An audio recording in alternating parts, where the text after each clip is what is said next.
ये कहानी बहुत ही महत्वपूर्ण है। प्राचीन समय की बात है।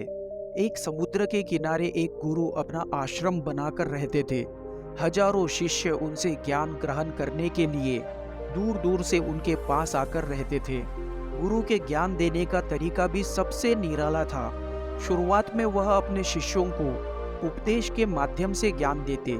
उसके बाद वे अपने शिष्यों को उस ज्ञान का अनुसरण करने के लिए कहते, उस ज्ञान को अपने व्यवहारिक जीवन में उतारने को कहते। एक बार उस आश्रम में एक चक्रवर्ती सम्राट अपने बेटे को लेकर पहुंचा। उस सम्राट ने गुरु से प्रार्थना की, हे गुरुदेव, आप मेरे बेटे को अपने आश्रम में रहने की अनुमति दें और आप अपने तरीके से इसे ज्ञान दें। इसे इस आश्रम में बिल्कुल भी ऐसा नहीं लगना चाहिए कि वह किसी चक्रवर्ती सम्राट का बेटा है। इसे बिल्कुल साधारण शिष्यों की तरह ही ज्ञान देने की कृपा करें। गुरु ने मुस्कुराते हुए कहा, सम्राट, ज्ञान इसी तरीके से लिया जा सकता है। अगर तुम अपने आप को दूसरों से बड़ा समझोगे तो तुम ज्ञान ग्रहण नहीं कर पाओगे। अगर तुम्हें ज्ञान ग्रहण करना है तो दूसरों की तरह तुम्हें खुद को साधारण समझना होगा। यही ज्ञान ग्रहण करने की सबसे पहली सीढ़ी होती है। तुम निश्चिंत रहो, आज से तुम्हारे बेटे की जिम्मेदारी मेरे कंधों पर रहेगी। ये कहकर गुरु सम्राट के बेटे को साथ लेकर समुद्र के किनारे टहलने के लिए निकल गए। उस आश्रम के सभी बच्चे सम्राट को देख रहे थे कि सम्राट अपने बेटे को अपने रथ में बिठाकर लाया था, कि यह लड़का सम्राट का बेटा है। इसी कारण आश्रम के सभी बच्चे सम्राट के बेटे की तरफ आकर्षित हो गए थे। जब गुरु सम्राट के बेटे को लेकर समुद्र के किनारे टहल रहे थे कि तभी सम्राट का बेटा अचानक ही फूट फूट कर रोने लगा, क्योंकि अभी वह सिर्फ 12 वर्षों का था और सिर्फ 12 वर्षों की आयु में ही उसके पिता उसे अपने से दूर छोड़कर चले गए थे। ये सदमा वो बच्चा सहन नहीं कर पा रहा था। वो ये समझ नहीं पा रहा था कि उसके पिता उसकी भलाई के लिए उसे आश्रम में छोड़कर गए हैं। उसे रोते हुए देखकर गुरु ने कहा, बेटा, मैं तुम्हें चुप नहीं कराऊंगा। हो सकता है कि आज मैं तुम्हारे आंसू पोंछ लूं, लेकिन कल फिर तुम अपने आप को अकेला पाओगे। याद रखना, जीवन में इंसान अकेले ही आता है और अकेले ही जाता है। जितने जल्दी जो इंसान इस बात को समझ लेता है, वह इंसान उतने ही जल्दी आत्मज्ञान के रास्ते पर निकल पड़ता है। गुरु ने अपनी बात आगे बढ़ाते हुए कहा कि जो इंसान अकेले रहना सीख लेता है वही खुद से प्यार कर पाता है, और जो खुद से प्यार करना जानता है वह किसी के भी जाने का अफसोस नहीं करता, क्योंकि वह खुद से ही प्यार करता है। धीरे धीरे तुम आश्रम के माहौल में ढल जाओगे। शुरुआत में तुम्हें समस्या आ सकती है, लेकिन कुछ दिनों के बाद तुम इसे आत्मसात कर लोगे। उसके बाद तुम्हें यही जगह, यही आश्रम बहुत अच्छा लगने लगेगा। ये जगह तुम्हें अपने राजमहल जैसे लगने लगेगी। संध्या हो चली थी। समुद्र के दूसरे छोर पर सूरज छिपने लगा था और अपनी लालिमा पूरे आसमान में बिखेर रहा था। बहुत ही सुंदर और मनमोहक दृश्य था। गुरु अपने शिष्य को साथ लेकर अपने आश्रम में वापस लौट कर आए। सम्राट के बेटे को भी थोड़ी सांत्वना मिली, क्योंकि गुरु के आंखों में समुद्र के जैसे गहरी और अभूतपूर्व शांति छलक रही थी। और जब हम किसी एकांतवासी गुरु के आंखों में वह शांति देख लेते हैं तो हमारे मन के ऊपर से सारा बोझ हट जाता है। मन एकदम शांत और निर्मल हो जाता है। जब सम्राट का बेटा रात्रि का भोजन करने के लिए भोजन कक्ष में पहुंचा तो आसपास के सभी बच्चे उसके पास आने लगे। उन सभी को पता था कि ये सम्राट का बेटा है। अगर हम इससे दोस्ती कर लेते हैं तो इससे हमारा बहुत फायदा हो सकता है। यही सोचकर आश्रम के अधिकतर बच्चों ने उसे घेर लिया था। बस कुछ बच्चे जो अकेले रहने का महत्व समझते थे, जो दिखावे में विश्वास नहीं करते थे, वे उस सम्राट के बेटे के पास जाने के बजाय अपना पूरा ध्यान अपने खाने पर लगा रहे थे और एकांत में बैठकर अपना भोजन कर रहे थे। कुछ दिनों के बाद सम्राट के बेटे की आश्रम के अधिकतर बच्चों के साथ दोस्ती हो गई। अब वह आश्रम में उन बच्चों के साथ घूमता उन्हीं के साथ अपना ज़्यादातर समय बिताता।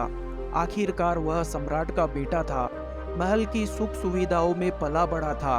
उसके आसपास बहुत से दास दासियां रहते थे। आसपास अपने मित्रों से घिरे होना, वही उसकी दिनचर्या उसने इस आश्रम में भी अपना ली थी। ऐसा नहीं था कि गुरु को यह सब पता नहीं था, पर गुरु उसे अपने तरीके से ज्ञान देना चाहते थे। बच्चों को ज्ञान आप उपदेश देकर नहीं दे सकते, उन्हें साक्षात्कार कराना पड़ता है। उसके बाद उन्हें वह बात समझ में आती है जो बात आप समझाना चाहते हैं। गुरु यह बात जानते थे कि अगर मैं इसे बोलकर बताऊंगा तो यह कभी नहीं समझ पाएगा। मुझे इसे दिखाना पड़ेगा, ये एहसास कराना पड़ेगा कि अकेले रहने से ही तुम अपनी शक्तियों को जान पाओगे। यह सीख देने के लिए एक दिन गुरु उसे अपने साथ एक पहाड़ी की चोटी पर लेकर गए। पहाड़ी पर पहुंचकर गुरु ने सम्राट के बेटे से कहा कि अब तुम्हारा ज्ञान पूरा हो चुका है, बस एक आखिरी रात तुम्हें यहाँ पर बितानी होगी। उसके बाद अगले दिन शाम को मैं तुम्हें तुम्हारे राजमहल पहुँचा दूंगा। वह बच्चा तो यह सुनकर बहुत खुश हो गया कि अब मैं वापस अपने राजमहल चले जाऊंगा। फिर से मेरे दास और दासियां, महल की वस्तुएं मेरे पास होगी।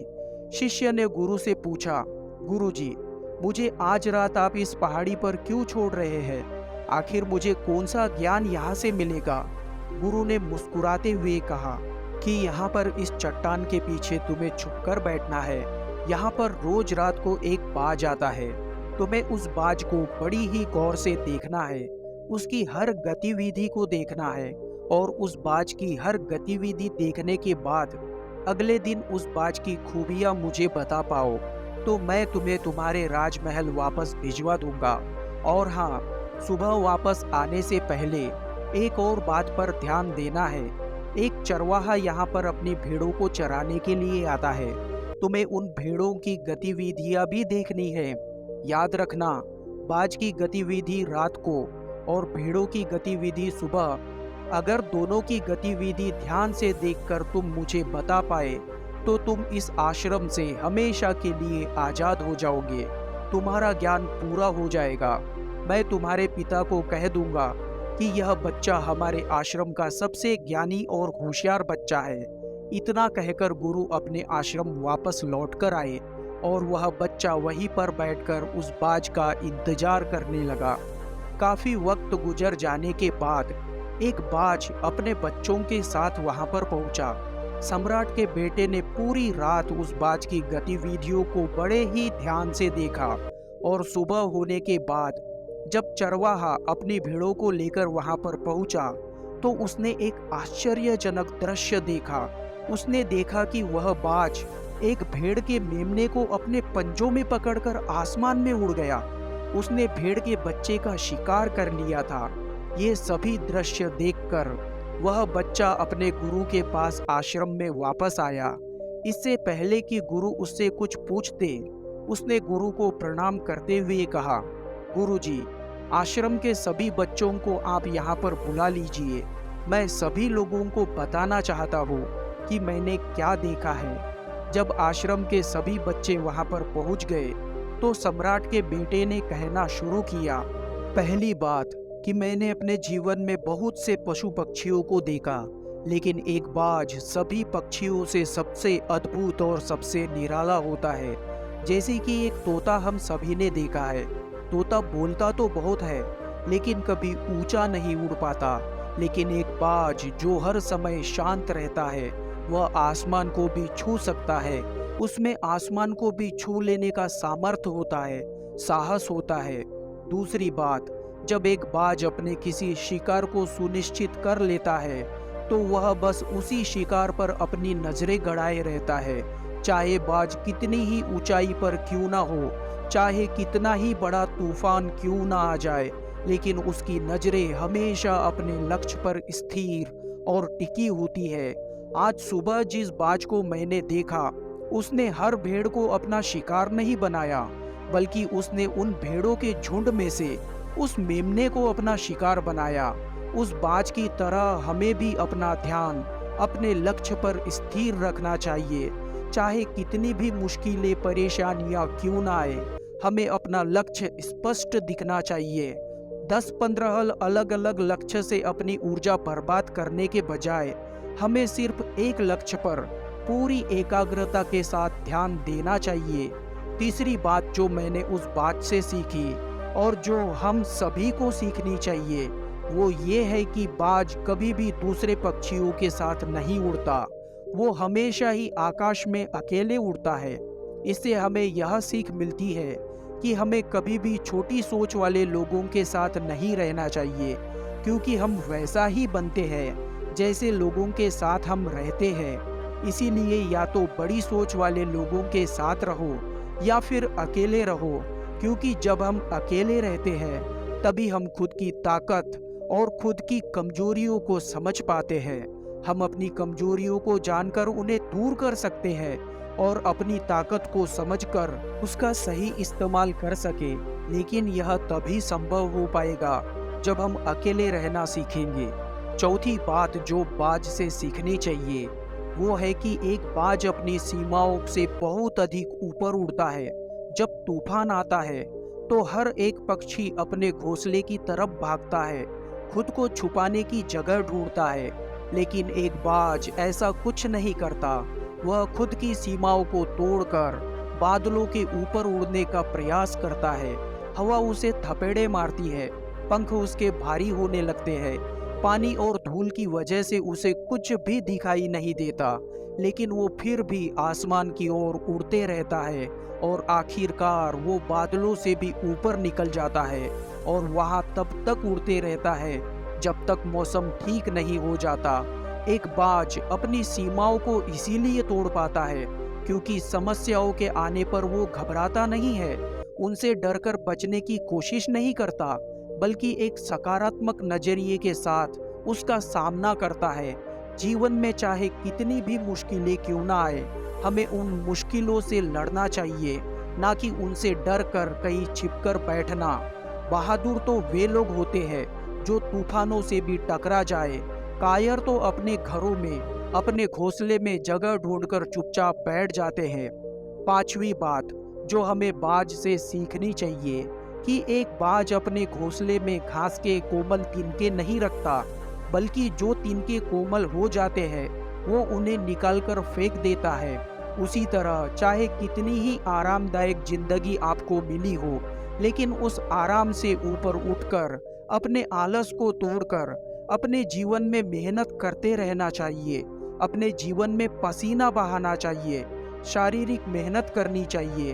अपने घोंसले से कोमल तिनके निकाल करके फेंक दो और आज ही अपने आलस को छोड़कर निकल पड़ो।